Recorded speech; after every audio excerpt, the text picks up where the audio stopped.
Every time we vote, we're standing up side by side with the founding fathers, with the men of Valley Forge, with patriots and pioneers throughout our history, with all those who dedicated their lives to making this a nation of the people, by the people, and for the people. Elections are the lifeblood of our democracy. They are the mechanism by which the American people choose who is going to rule on their behalf and for their interests and welfare.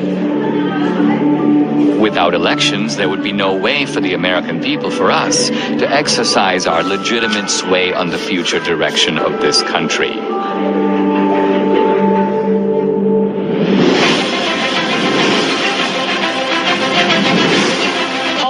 Closed in half the country, and we are getting some interesting results coming in from those battleground states. If you're a Republican, you say, wow. If you're a Democrat, you say, uh-oh. You see, Donald Trump is now starting to widen his lead. President Trump now with 54% of the vote. The president right now has the lead in the Keystone State. We're going to have a great night, and we're going to have, much more importantly, we're going to have a great 4 years.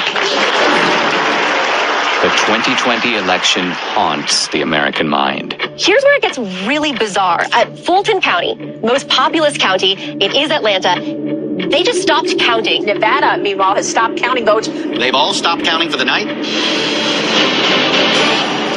All right, welcome back. This is CNN special live coverage, 10:31 a.m. on the East Coast. Why am I giving you the time? Well, if you managed to sleep last night, things changed. You may have gone to bed thinking this election was headed one way, and then you woke up and you saw things were different. Also overnight, Joe Biden pulled ahead in the state of Georgia. Joe Biden takes the lead in Pennsylvania. Okay, we have an announcement to make. Joe Biden has run for president 3 times, and the third time has turned out to be the charm. One side insists it was the most secure election in U.S. history. Let me begin with one immutable fact. The 2020 election was the most secure election in American history. It was the cleanest election, the safest election, the most secure election ever run. And make no mistake, there has been no evidence of any significant widespread voter fraud. Let me say it again. The 2020 election was the most secure election in American history. Period. This same side accuses anyone who disagrees with them of perpetrating a big lie or the big delusion.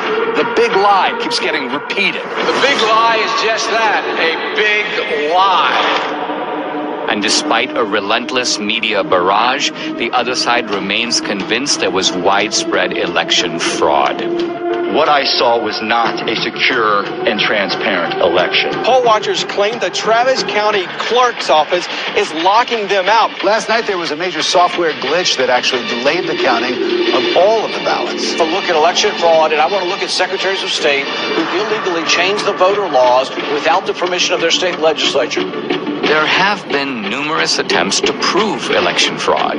Devan dropping off ballots in the early morning hours of November 4th, 8 hours past the deadline. She said her mother was in a nursing home and did not have the mental capacity to vote. We've obtained video tonight that shows a man dropping several ballots into a drop box. Scottsdale woman pleads guilty to casting a ballot in her dead mother's name. Shows a man buying a registration form for an absentee ballot from a voter, giving him, quote, pocket money, unquote, of $200. Yet courts have refused to consider these cases on the merits. The Supreme Court rejecting an effort by Republicans to reverse President-elect Joe Biden's win in Pennsylvania. The Supreme Court has rejected the Texas-led effort to toss out election results in 4 key states. Even some Republicans dismiss the idea of systematic fraud and call for us to move on. Fraud did not play a role in the outcome of the election. The election was fair as we've seen. We simply did not win the election as Republicans for the presidency. Rather than reject what happened on the 6th, reject the lies about the election, and make clear that a president who engaged in those activities can never be president again. But we can't move on unless we know the truth. Many other issues arise out of the 2020 election. Did the January 6th protesters go to D.C. to mount an insurrection? It wasn't an insurrection, it was a primal scream. To protect the Constitution of the United States against enemies, foreign and domestic! They wanted their elected leaders to adjudicate the claims of election fraud. The left's claim that this was the most secure election is also the foundation for the widespread censorship on social media of the so-called big lie. This morning, President Trump waking up without his favorite megaphone. You will never again see a tweet from President Trump. But is it a big lie? Is it a lie at all?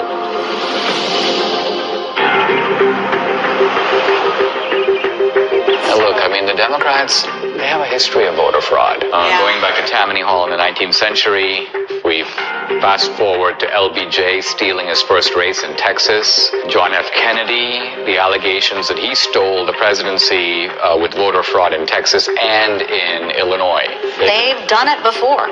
I mean, you could have someone who has a criminal record and they're fully capable of robbing a bank, but did they rob the bank? Well, it looks like it. What does our friend Catherine think about all this? Catherine's been a little quiet, but I think that means that they're working on something. I think that you should give her a call and see what she thinks. Hi, I'm Catherine Engelbrecht, founder and president of True the Vote.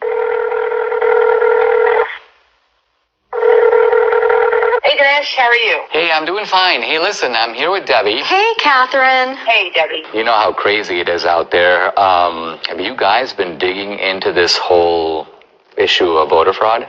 Well, we have been working on something big. It's probably best we don't discuss it over the phone, but can we meet?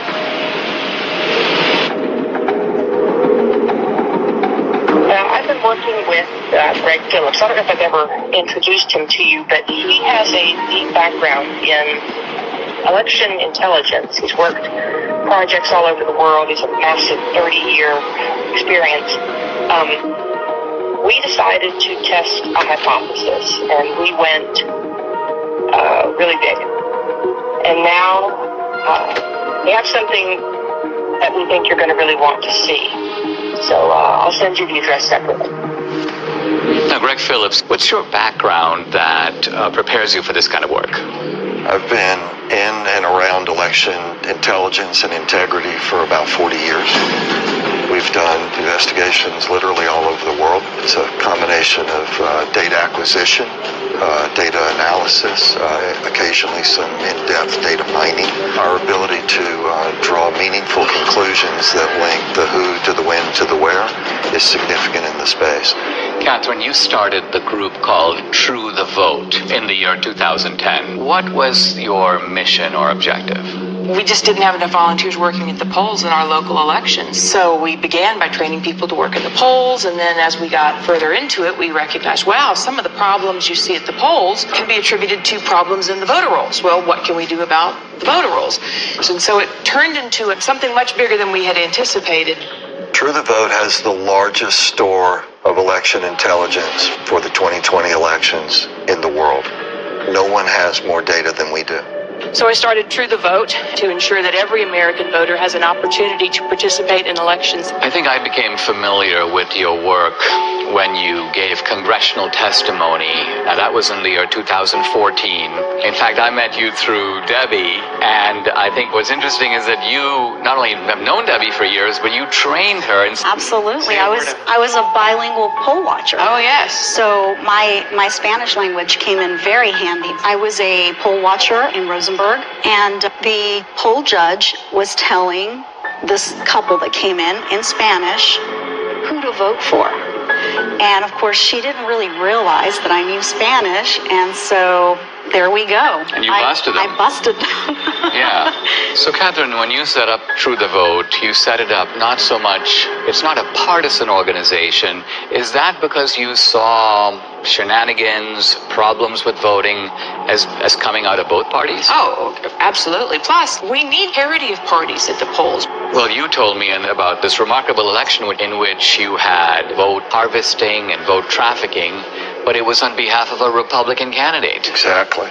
In North Carolina, it was unique in that it actually overturned an election. There's going to be a new election in the North Carolina congressional district engulfed in a scandal over voting fraud. This all centers around allegations that an operative for Harris then hired a team of people to harvest absentee ballots, paying them between $2 and $3 a vote.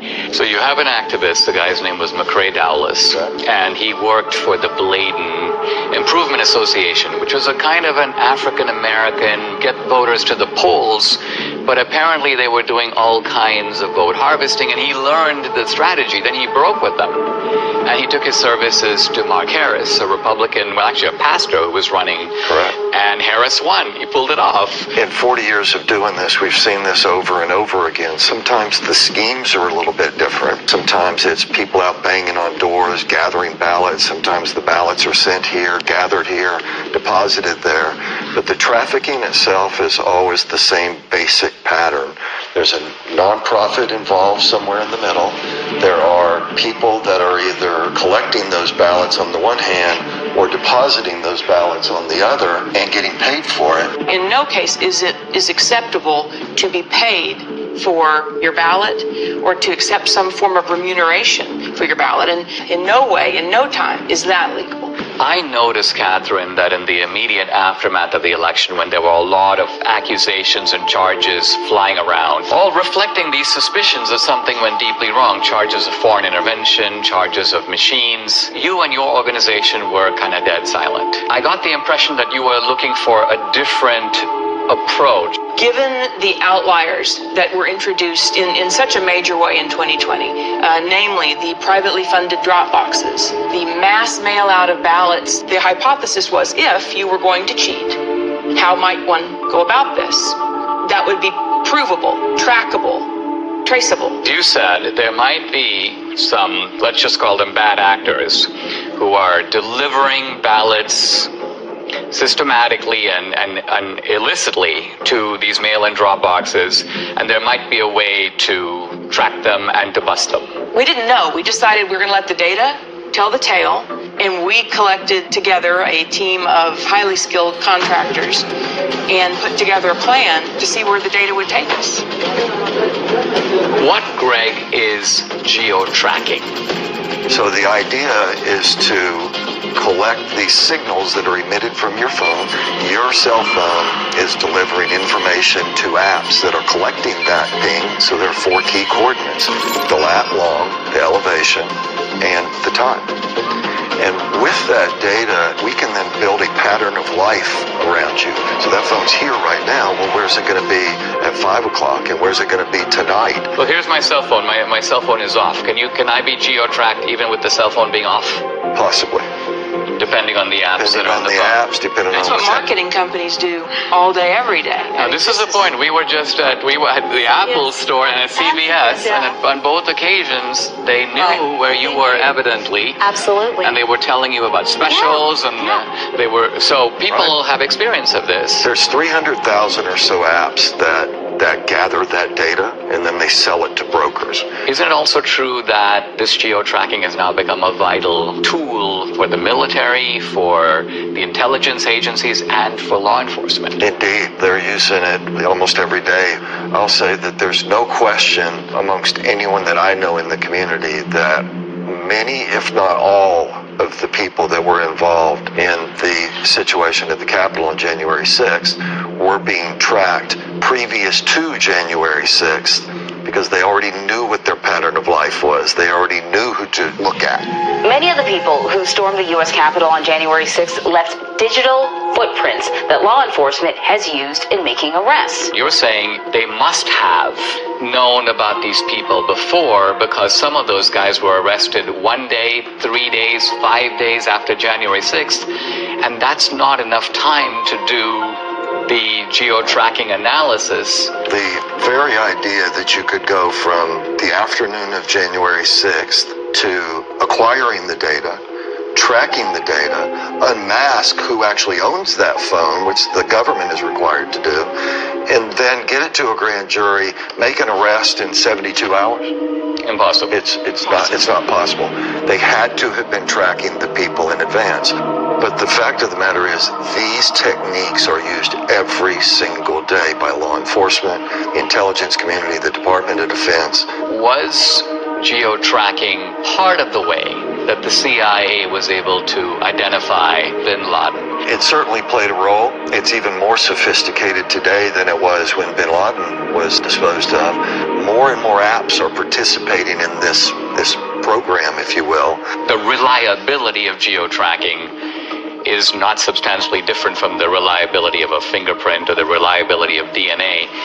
If it identifies your phone, now I could have given my phone to Debbie, but the simple truth of it is my phone was there on this particular date, and there's absolutely no question about that. That's right? Correct. Now you decided to purchase through these brokers that make this information available to companies, they make it available all kinds of places to buy data. Let's talk about the methodology. You identified data in certain places, and by and large you focused on the states where the election was decided. Tell us, what are the areas that you bought data for, and what were you looking for? And what's the time period? October 1st through the election. In Georgia, we actually bought from October 1st through January 6th after the runoff. So we went in.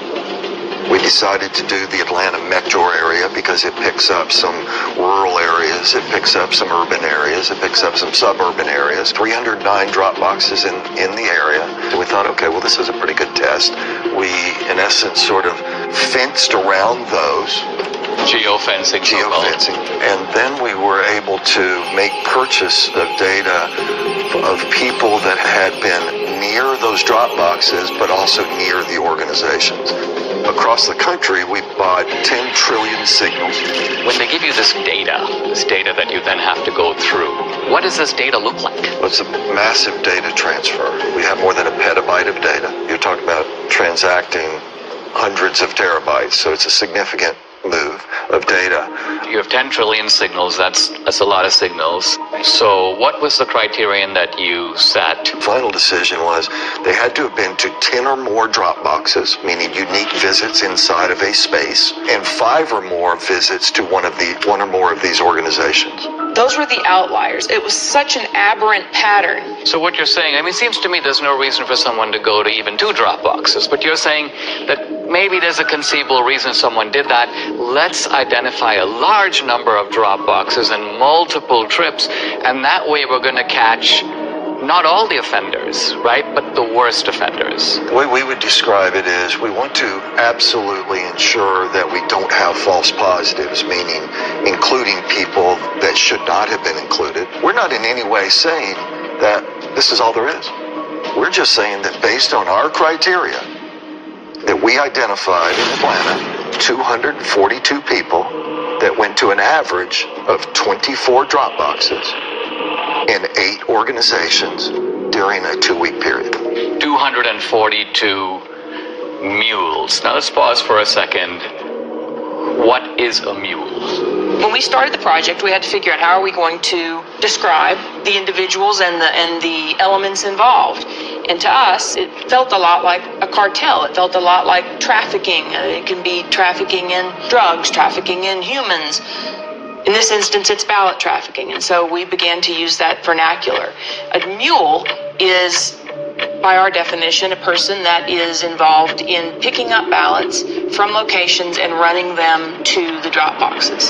So you have the collectors on the one hand, you have the stash houses, which are the nonprofits, and then you have the mules that are doing the drops. What do we know about them? Who are they? Well, first let me say, this is not grandma out walking her dog. Bad backgrounds, bad reputations. We've had encounters with several that are not terribly positive. Violent guys. Can be. They are interested in one thing, that's money. Do we know, by the way, how much they get paid? According to the people that have shared information with us, it's generally $10 a ballot. In the Georgia runoff, that number was higher.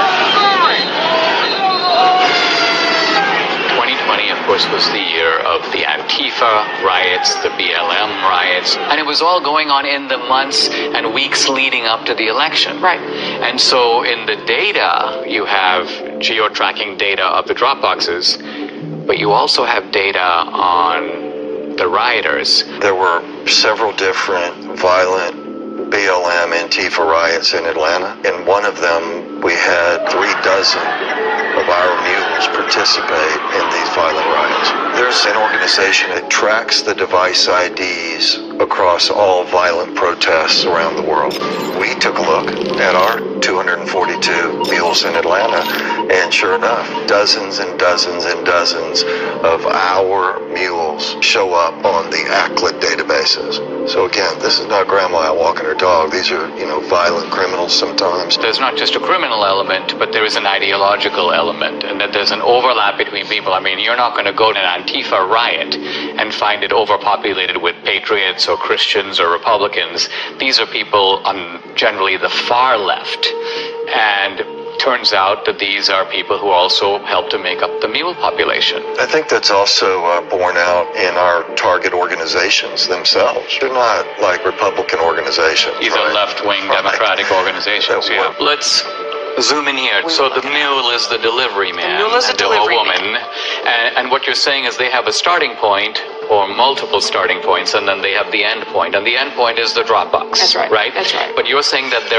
they get the ballots from somewhere, and then they go deposit them in multiple drop boxes. One of the questions that will come up in the work that we've done is, well, how do you know that this wasn't just somebody that's got a big family and they just deposited a bunch of ballots once? Or how do you know that this person didn't just work at a location that is near a drop box, and so they're constantly going by a drop box? And the elements that are additive here, the going to the nonprofits, the ability to identify the pattern of approach to a drop box, and that it is going not past a drop box and on, but directly to a drop box and back to another point and then to another drop box. All of these things. I mean, isn't the timing significant? If some guy's going to a drop box at 2 a.m. in the morning, presumably he's not out for a walk.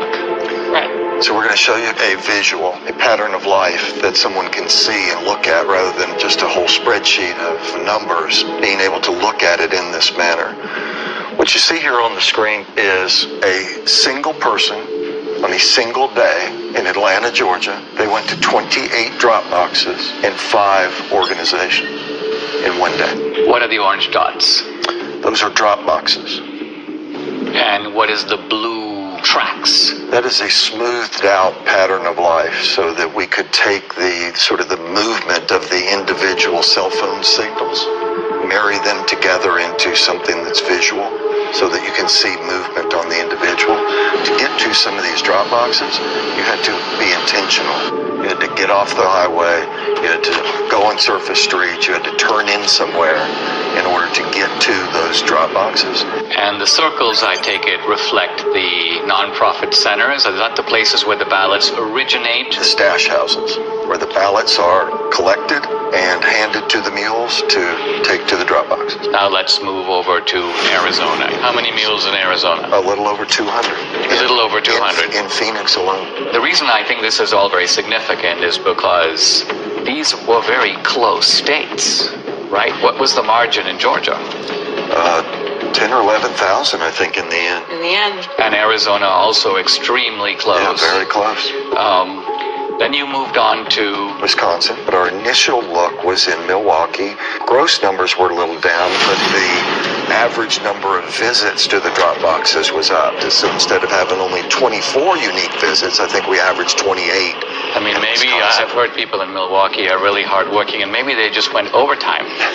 And then let's go to Michigan. We have more than 500 mules that we've identified in Michigan. Again, the number of boxes is lower. Now, where in Michigan? Detroit mainly. But we have people in Detroit that went to more than 100 drop boxes. I mean, this is stunning because it's like, I cannot think of a rational, kind of innocent reason for someone to do that. It just doesn't exist. No. So any reasonable person would say, you're onto something big here. We should take a closer look. Let's go to Pennsylvania, critical state. I think it was Pennsylvania that really gave Biden the election. Philadelphia alone, we've identified more than 1,100 mules at rates well beyond anything we'd seen. Closer to 50 drop boxes each. Each guy going to 50 drop boxes? Each. 1,100. We saw people driving back and forth to New Jersey across the bridge. You're saying the ballots may not even be from Philadelphia or from Pennsylvania. We're saying somebody should But you're saying investigate. that the origin point appears to be Jersey. Now, running 1,100 mules times 50, we are 50,000 drop-box visits by the mules alone in Philadelphia or greater Philadelphia area. Now, as you were assessing this data, you had, the two of you, and I'm not sure which of you came up with this, a genius idea in my view. It was your... Of course. Of course, who else? Well, to validate your data. We chose to look at two murders that were ebbing on cold case status. And in Atlanta, 8-year-old Secoria Turner was killed by rounds of gunfire shot into a car. It happened just outside this Wendy's parking lot. Bought the data and the team got to work. You could see visually that there were only a handful of unique devices that could possibly have pulled the trigger. So this is the area, and this is where the Wendy's was. And are you saying that each green dot is the same guy, but moving through time? Each color is one person. The shooting actually occurred right here in this parking lot. Sort of inside of this circle are really the only potentially legitimate shooters. Each of these devices has a unique device ID. And we turned the bulk of this information over to the Federal Bureau of Investigation. Now, I read, they've arrested 2 suspects. They have. 2 suspected gang members will appear in court this morning on charges that include the shooting death of 8-year-old Secoria Turner. And isn't it true that this tracking, these movements, this parallels exactly the work you're doing with the mules? Exactly. It's one thing to have the scientific evidence, which is persuasive on its own merits, but do you have video evidence? We do. How much of it do you have? 4 million minutes of surveillance video around the country. Official surveillance video of these mail-in drop boxes? Yes. How do you get it? You can file for open records requests. Any citizen can do this. It was a very difficult series of steps that had to be followed to procure the actual surveillance video. Do you have video in Georgia? We do. Is it video from the presidential election, the runoff election, or both? Both. Do you have video from other states? Some video from Arizona. We have recently learned video was specifically turned off on particular drop boxes. In which state? Arizona. Wisconsin, it turns out, even though the rules required them to have video. Did they do the video? No, they did not. There should be video on every Dropbox. Indeed. Given today's kind of cost of technology, it would not have been that hard to do it. And you sent me a screenshot, Catherine, where you were requesting video, and I believe it was the state of Georgia saying this video does not exist, and we can't tell you why it doesn't exist. Right, that was in Fulton County. We have correspondence like that from a lot of states. In the absence of video, that geospatial data is key to decoding, what the greater scheme was. But in the case of what we're going to show you now, what kicks it up a notch is that we have the geospatial data to support the video. Let's talk about some of the videos. So we're going to show you a couple different ones. This particular individual we have in a number of different locations at a number of different times. He's actually a mule. This is the official surveillance video of Georgia. Absolutely. And so as the person pulls up, they don't even bother parking. Of course, it's the middle of the night, so why would they? He gets out, approaches the box. When people walk up with intention to cheat, they look around, they basically walk fairly quickly, they try to stuff them in, they try to get out of there. In this case, he drops a few on the ground, pick them up, stuff them into the box.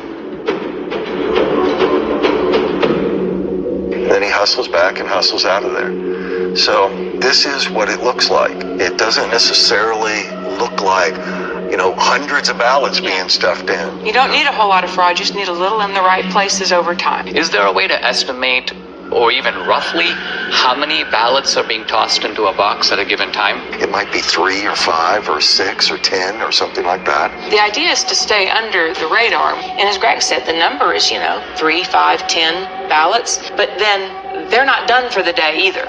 They're going place to place to place, day upon day upon day. And so that will not show up in your chain of custody documents, your tracking documents that would identify a big blip. I mean, they're not going up and dumping in, buckets full of ballots. On the other hand, we've seen circumstances where it appears that buckets full of ballots showed up.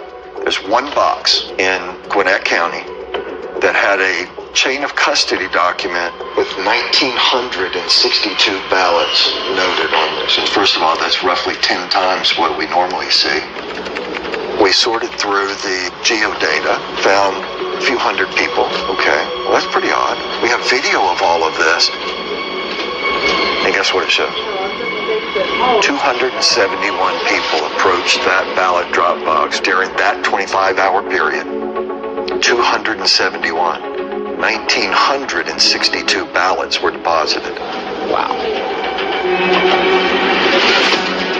Here are election officials pulling out of that drop box 2 full duffel bags containing over 1,900 ballots. Let's look at another one. Yeah, let's take a look at... Interesting thing about this person is the device seems to live in South Carolina. So this person isn't even from Georgia. She was here during both election cycles, but is not a resident of the state. But as she approaches the drop box, she never looks at the trash can, right? She's looking the other way. But the other thing she has is she has gloves on. What one of our analysts noticed was these surgical gloves only appeared from December 23rd forward in the runoff. So we didn't see a lot of them previous to December 23rd. And we couldn't figure out why. And then it just dawned on us, well, on December 22nd, there was an indictment handed down in Arizona for people that had stuffed ballots, and the way the FBI nailed them was fingerprints. And then lo and behold, the next day and days forward. So this video is now from the Georgia runoffs. This is January of 21. This particular one is at approximately 1 o'clock in the morning on January the 5th. Stuffs her ballots in there. It's like a small stackish, maybe 3, maybe 4. Takes them off. And then puts them in a trash can that she never looked at. So she knew it was there. She knew it was there, right? And so we have her on a number of locations. She's an out-of-state mule, and this is in no way the only drop box that she attended. That's right. No, she's goes to dozens and dozens over the course of these 2 elections. Who's next? What you're going to see is he approaches the drop box on his bike. He also has a backpack on. Pulled the ballots out of his backpack. Taking his time, digging around, looking for some ballots. Finally gets that, pulls them out. Okay, now I'm set. And he'll put them in. But you also see him get sort of frustrated as he starts to leave, because guess what? At this point, they had started requiring the mules, apparently, to take pictures of the stuffing of the ballots. It appears that that's how they get paid. So they take a picture and stuff it in. They take a picture, not a selfie, but a picture of the actual ballot going in. But this guy gets frustrated, so he actually has to park his bike, get off. So if you were there just casting your own ballot, what reason in the world would you have to come back and take a picture of the box? Then he kneels down. Looking around. Takes some pictures. Okay, the next one. Yeah, so let me show you Dog Guy. So Dog Guy, middle of the day, this is actually at a polling place. So the people in line are waiting to go in and vote early. They're doing it the right way. Okay, now you've got some other people going to walk up. This lady doesn't care, but this next guy cares.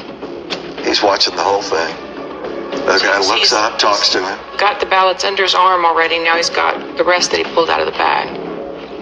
And he's going to get his camera ready to take the pictures as he puts them in there. If you consider the brazenness of this, right? This is the middle of the day. There's people sitting there watching you cheat.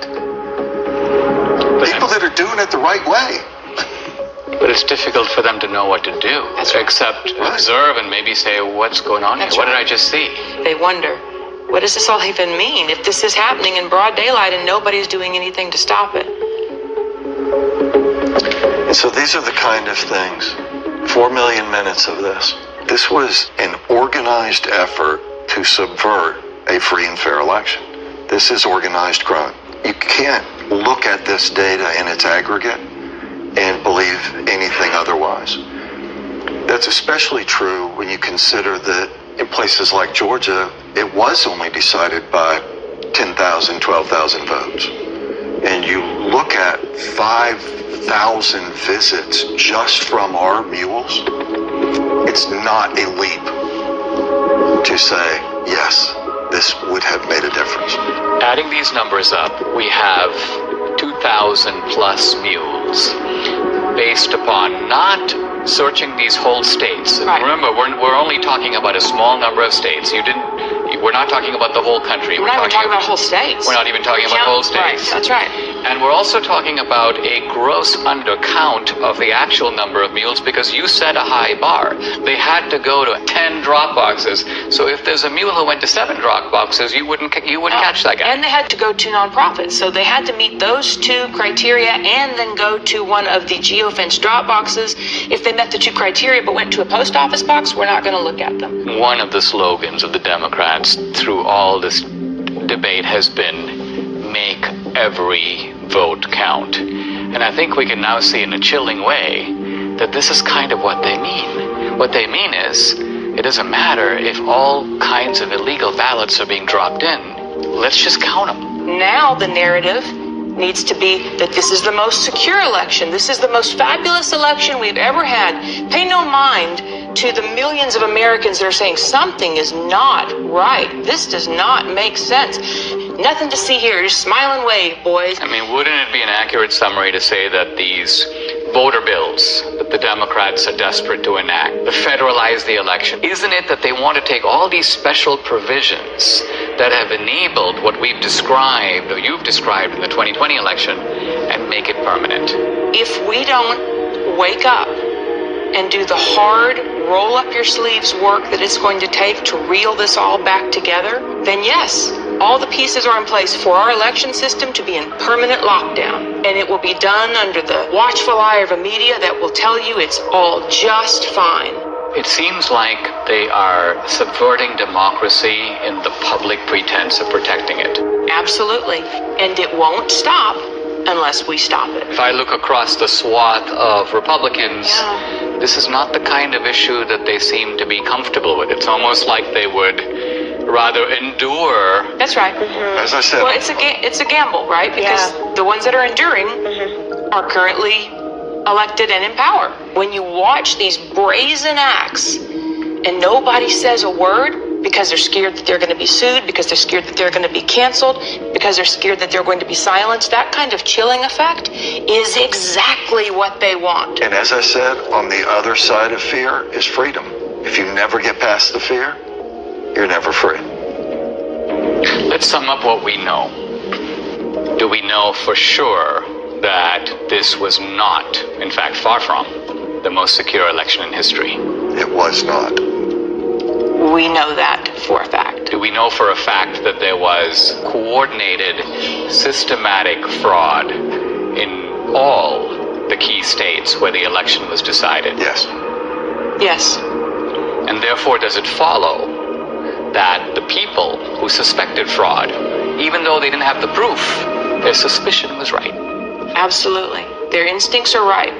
And moreover, that the states that are trying to do something about systematic fraud by restoring a modicum of, let's call it the old rules, checking your voter ID, checking signatures. You want a mail-in ballot? You know what? You got to request an absentee ballot. We're not going to send 20 million ballots out there and see what comes back.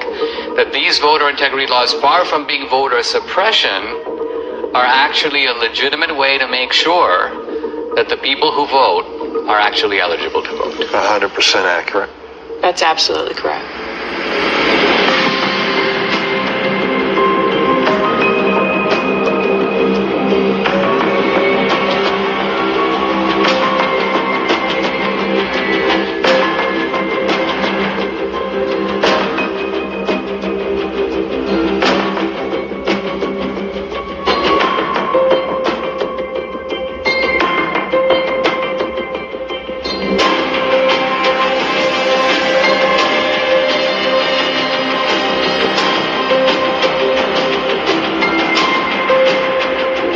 are seeing is a crime.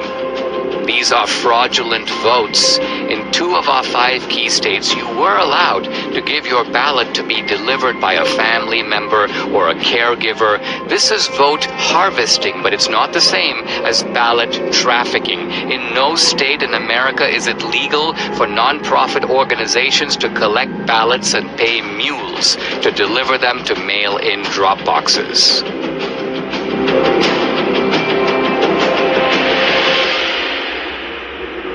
Now we come to the most important question of all. Was the magnitude of vote trafficking in these key swing states enough to tip the balance in the 2020 presidential election? Let's first narrow in on just our 2,000 mules.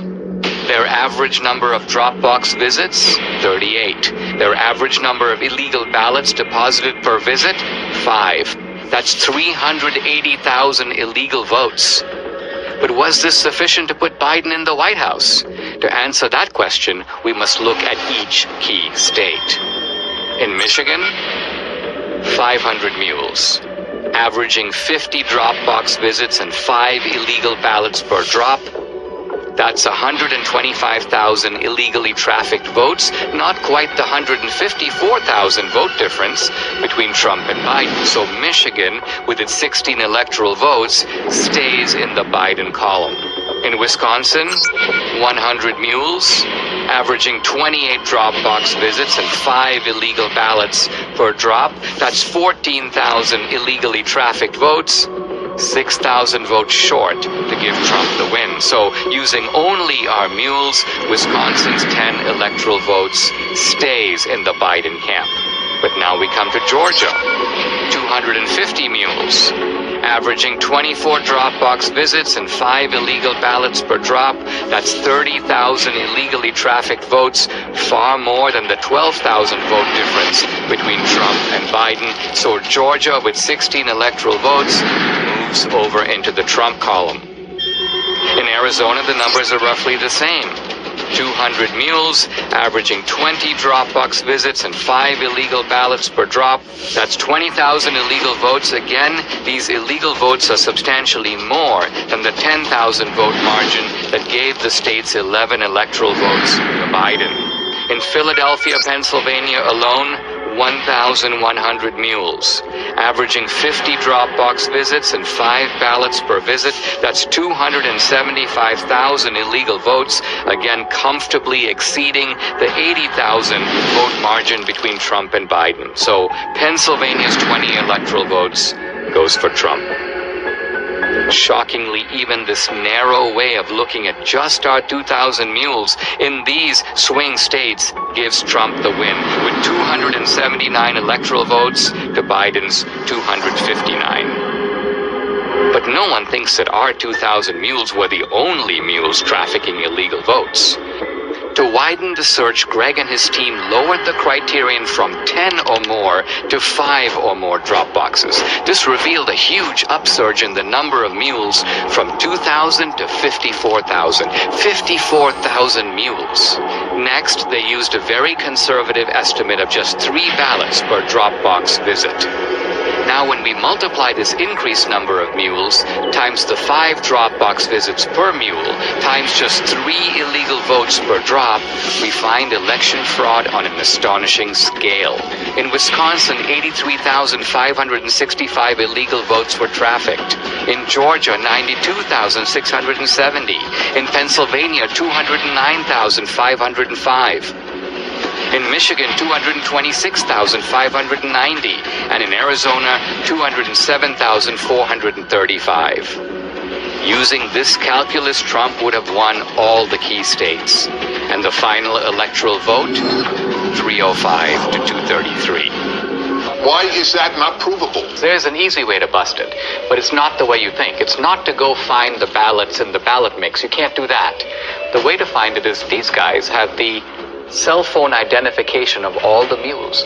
All of them. So law enforcement has to step in at this point, and their next step. What were you doing 7 is times? to go and interview the mules. Who paid you? Right. Where'd you get the money? Will any state's law enforcement do this? This is a big question. The mules aren't going to fess up. They know they're participating in something that is. Well, you got them on videotape. You got 2,000 people who are committing felonies. Right. I'd like you to just reflect about what you've learned today and how you're feeling and thinking about it. It's just sickening to me. This is jaw-dropping. What you showed is frightening. Republicans had no clue this was going on. I wondered, were there any Republicans who did know? Investigative journalist Heather Mullins interviews a whistleblower hired by the National Republican Senatorial Committee. I was hired by the NRSC. My job was basically to watch the ballot boxes, and this was for the early voting in Georgia. So that started on December 14th and ended on the 31st of December, and we would monitor that box from 8 to 8 all day long. So consequently, during those 2 weeks, I monitored those boxes indiscriminately. I would move around to the different areas in the boxes and watch them 30 minutes here, an hour there. And then I would start to see things where I'd see people walking up with backpacks, and they were unloading large numbers of ballots, stuff them in the box. Recorded some of that, took pictures of it, and dates and times and those things. I spotted plates from Texas, from Colorado, South Carolina, North Carolina, and I just thought that was odd that all these states were coming in, and these people would get out, I'd watch them get out, and they'd go up to the ballot, stuff the ballot in the ballot box. I thought that was kind of odd, so, we took pictures of those things. When we took pictures, recorded license plates and those things, and then I uploaded those photographs to a Dropbox. Then when it came to the Georgia runoff, the actual day of the election was January 5th. I was up there, it was early in the morning. Now, there were Stacey Abrams people all along the sidewalk up there. How did you know that they were Stacey Abrams people, though? Well, they had those masks on that said vote. Okay. She has one of those things they had, this was during COVID, right? And they were part of that initiative. I knew that she was part of that initiative that she had going on about get out the vote kind of thing. So it was Democratic Party and it was Abrams people that were, they were all interacting with each other. And then the local Democratic Party chairman was there also about 6:30 that evening. We noticed there was a female couple. These two ladies had run up and they had a big stack of ballots. And we were standing there and they tried to shove the ballots in there. And I looked at them, we're taking pictures, and the other gentleman took some video and everything. And she turned around and looked at us and she said, "What are you doing?" And I said, "Well, we're taking a picture." And she said, "Well, you can't do that." I said, "Yes, I can." And she got mad. And she ran up the sidewalk and left. So you're saying the NRSC was made aware that there were people stuffing drop boxes at specific dates and times? Yes. So with what you witnessed during your time watching these drop boxes, do you believe that that was enough for law enforcement to get involved? Oh, definitely. But after several weeks, no contact or anything, and, I just... Now, so you're saying, though, if somebody had contacted you, you would be willing to testify to these things and give those depositions under oath? I would have had to. Yeah. I would have had to.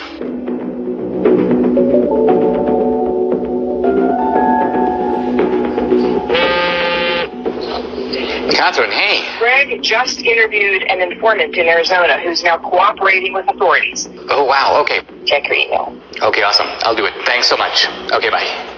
Hey, honey? Yeah. Take a look at this. So this is, I remember Greg was going to interview that mule in, so we got the video. Thank you again for... Yes, they're concealing her identity. So what was your job? Like, what were you doing? Receptionist. So at some point, you were asked or sort of instructed, I guess, to start receiving people's ballots. I was just instructed to go ahead and receive ballots from various people, females mostly, and on Friday they would come and pick up payment. I assumed it was payments. for what they were doing. So they would, during the week, they would bring them in at various times, and then you would pay them like all on a Friday. Is that kind of how it went? Yes. Interesting. And then I would get a call to find out how many ballots were brought in, and if they were already pre-filled out first. And she would come to the office, look at them, and then before she left, she would either take them herself, but other times she would ask me if I could drop them off at the library. So what was the instruction? Just to drop them off. In the drop box? In the drop box. The early ballots. Can you give me an idea of how many you personally put in the box? Hundreds? Could have been, yes. And was there a reason she wanted you to go to that drop box as opposed to maybe City Hall or something? There's no cameras. There's no cameras there. And she would want me to take it in the evening when it was dark also. Do you think this is widespread in Yuba County or elsewhere? I would say it is. So do you think that people you know in San Luis, they believe that their vote matters? I don't even think they know the meaning of what voting is. Do you personally think that the elections in San Luis are free and fair? No. They're fixed. They've been fixed. They already know, seriously, who is going to win the next election before it even happens. How do you think this affects the community, especially the Hispanic community? Because it seems like they're preying on minorities. They're an easy target because most of the Hispanics that live in the town are not well educated as far as the law. They look at it mostly as, oh, she's trying to help us because we're older, because she's having someone come and pick it up at my house, because I don't drive. Most of them, maybe, I would say honestly, 90% of the elderly that live in San Luis don't drive or have relatives that are willing to drive them to do this, to go to the voting polls. Back when I first moved into the city of San Luis, I did have somebody come and knock on my door and ask for my ballot. And it was somebody I knew and that I had known for many years since I was a child. And up to this day, that person does not talk to me because I said there was no way I was giving them my ballot. What a brave woman to do this. Totally. I call it the Mexican mafia, seriously. Because they work like that. It seems like we need to do a better job of maybe educating folks or helping people understand that this stuff's not okay. I offered a long time ago. But again, they told me, oh, don't do it because you're going to end up in the trash can in pieces. What do you think it's going to take to get this trafficking to stop? For people to get caught and to pay the price. Wow. Unbelievable. We know that the mules got their stashes of ballots from these activist organizations. But where did the activist organizations get the ballots from? Hans von Spakovsky is a former member of the Federal Election Commission, a senior fellow at the Heritage Foundation, and co-author of the book Our Broken Elections. I will say election fraud is bipartisan, but most of the cases I see are, unfortunately, the Democratic Party. Hans, you just watched a mule kind of fessing up about participating in this trafficking operation. Is this kind of a mule operation something familiar to you? But unfortunately, this is so common in some parts of America, particularly the Hispanic community, that they have a special name there. There they call them politiqueros. And these are individuals who are paid by campaigns or political parties to go into neighborhoods and collect absentee ballots to pressure and coerce voters. People who observe election fraud have commented that absentee ballot fraud or mail ballot fraud is the easiest and the most common type of election fraud. Why is that? Well, because they're the only kind of ballot that is voted outside the supervision of election officials and outside the observation of poll watchers. Transparency, as you know, is very important in the election process, and there's no one there. at a voter's home to observe what's happening. Also, remember, when you're in a polling place, you fill out your ballot and you then deposit it directly into the ballot box. That obviously is not what happens with absentee ballots. There are some states, I believe about half of them, about 27 states, that allow voter harvesting. And by voter harvesting, what we mean is that you are allowed to give your ballot to someone else and ask them to deliver it.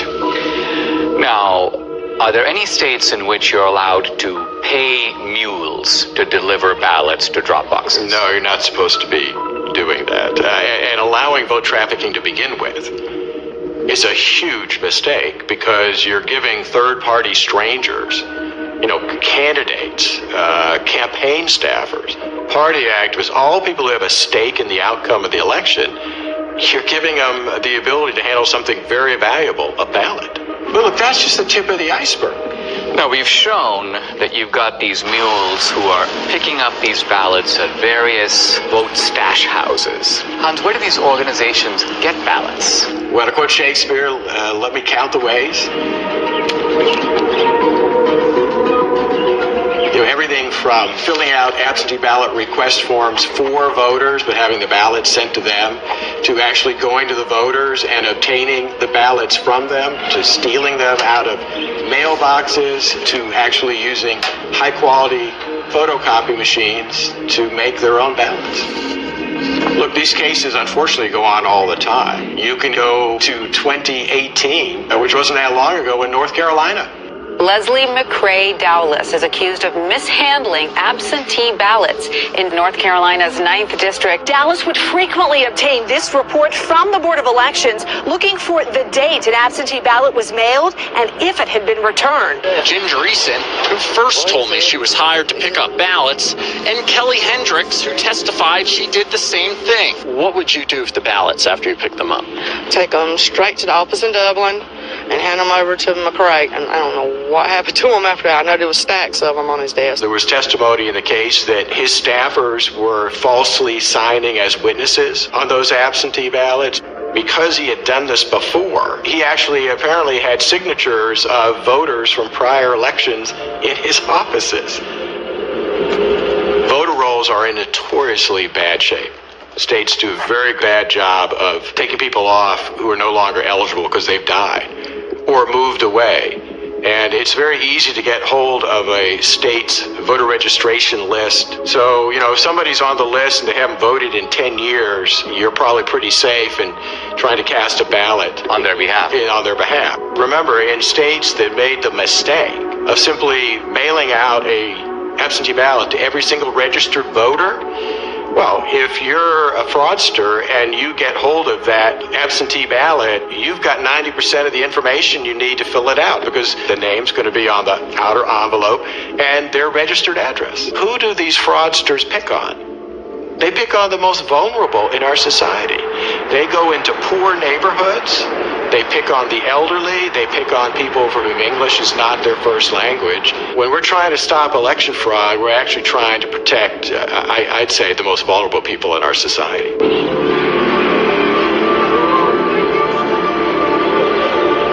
We now know where the ballots could have come from, but to pull off a heist like this on a national scale would take deep pockets. I wanted to find out where the money might have come from. Who could have funded the heist?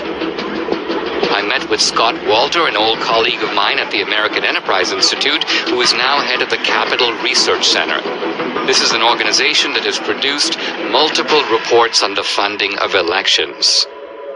People think of three rivers of money, really, that empty into the gulf of elections. The hard dollars to write a check to a candidate. The second is soft money or dark money. And then there's a third river that people tend to neglect, but Capital Research Center has studied intently, and that is the 501c3 nonprofit money.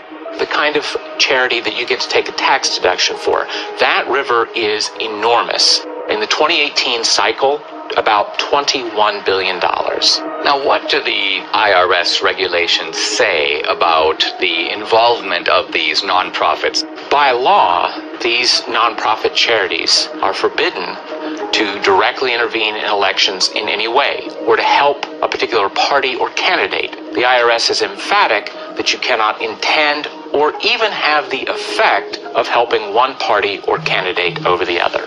Now, let's talk about some of the key elements of this particular network that we're focusing on. We have drop boxes, and those drop boxes are, most people would think, funded entirely by the states. In other words, the drop boxes in Georgia are funded by the state of Georgia, but that's not entirely the case, is it? In the 2020 election, there was an unprecedented hundreds of millions of private dollars going into government election offices. The $470 million or so dollars were sent by Mark Zuckerberg and his wife.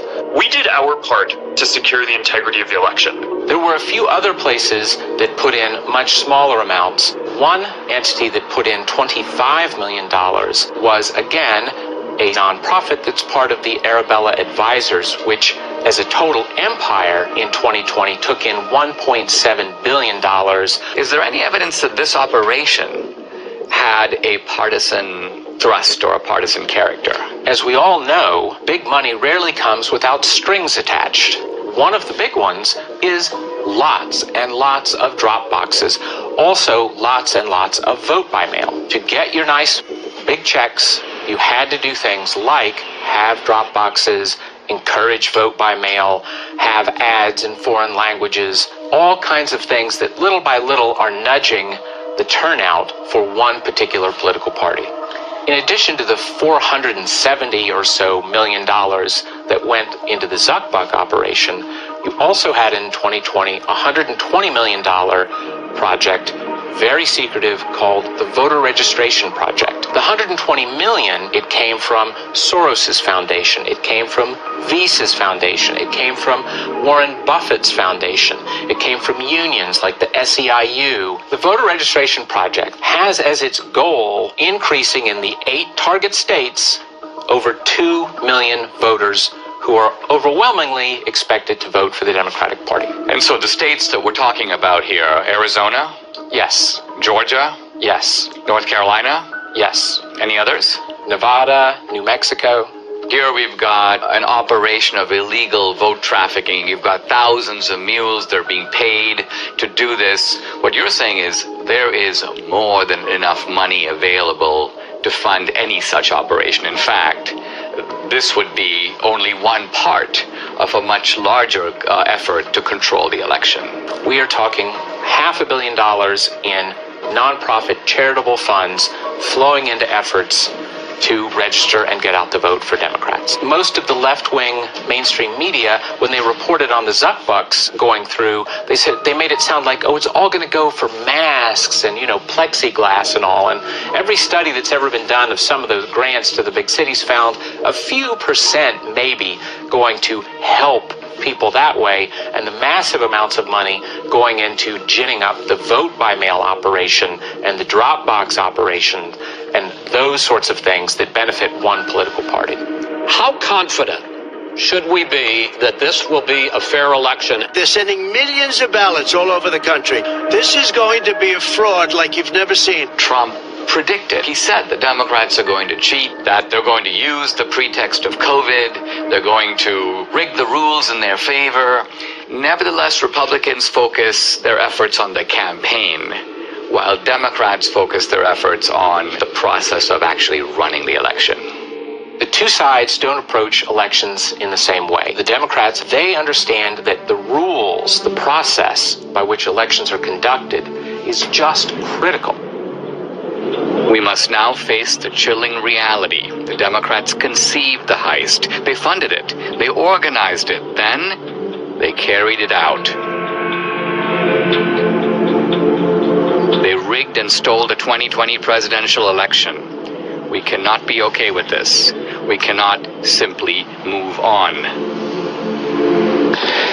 This is a smoking gun. This is O.J. Simpson being seen leaving the scene of the crime. I don't care how partisan you are. You can't dismiss all of this. How do you explain somebody going to a whole bunch of different drop boxes with a whole bunch of different ballots on the same night at 3:57 a.m. in the morning? How do you explain that? That alone I'm sorry. I think a whole bunch of people in this country are going to go, oh my God. I think that if every American saw that, I think it would move the needle. However, their ability to keep their side ignorant is total. It's going to be impossible to keep a lid on this thing. Well, this movie is an Overton window moment, right? So documentaries can do this every once in a while. Michael Moore did it. He moved the Overton window on many different topics 20 years ago. Al Gore did it with climate change. It'll happen, as Ernest Hemingway said, gradually and then suddenly. Because it's not just how many people are going to watch this film, it's who's going to watch it. It's going to be lawmakers. It's going to be people that work for the Bureau. It's going to be someone somewhere with a conscience that has power going to say, this is a problem. It can't be dismissed. It can't be dismissed. They have ruined Election Day in the United States of America. That's provable. And that's enough for me to fight the left with every fiber in my body.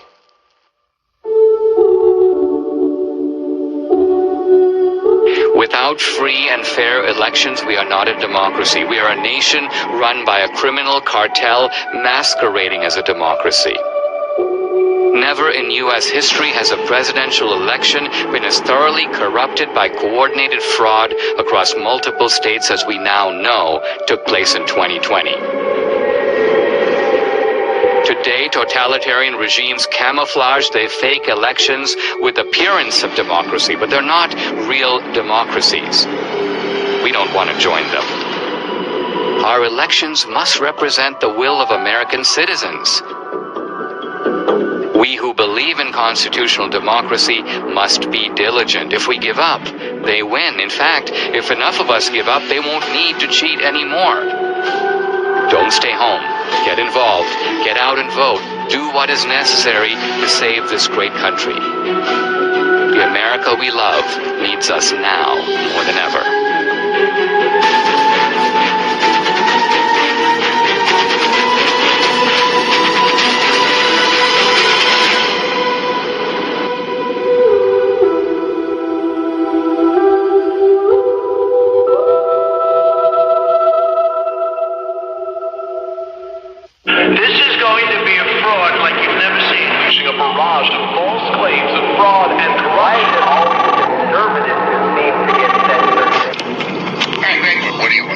Release it all. The video, the data, all of it. Make it all public. The world needs to see this.